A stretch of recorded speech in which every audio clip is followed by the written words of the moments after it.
ঢুকতে পারে, এটা বরাবর এটা এখানে গর্তের মধ্যে এটা ঢুকেছিলাম না, এটা এর মধ্যে এটা এইভাবে এর মধ্যে গেলে দেখি বসে কিনা, বসছে বসছে। তারপরে এই পাশে একটা যাবে, এই পাশে কোনটা যেতে পারে, একটু বড়, তাহলে এই যে এই পাশে একটা দিলাম, ওই পাশ থেকে বসছে দুইটা। তারপরে এই দেখেন এই পাশে আসি, এর থেকে এক সাইড ছোট হইলো এইটা, এটা নিয়ে এখানে বসাই দিলাম, এই বসলো, এই বসলো, এই গিয়ার বসলো, এইখানে বসাইলাম। এরপরে এটাকে দিলাম, এটাকে দিয়ে এই গর্তের মধ্যে বসাই দিলাম, বসলো, মিলছে। এবার এটাকে এর সঙ্গে মিলাই দিলাম, এটাকে এর সঙ্গে বসাই দিলাম,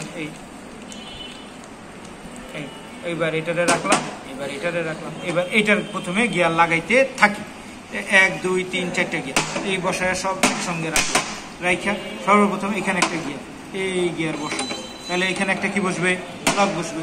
দেখেন এখানকার এটা মোটা না, এটা মোটা, এটা মোটা, তাহলে এখানে দেখেন এই যে লকগুলি আছে, এর মধ্যে চিকন কোনটা, এটা চিকন, এটা চিকন, তাহলে এটারে আমরা এখানের মধ্যে বসাবো, আপনি বসাইবেন ধরেন। এরপরে এখনই বসাই ফেলাম, এরপরে এটা ধরি, এটা ধরে এই বাইর করলাম।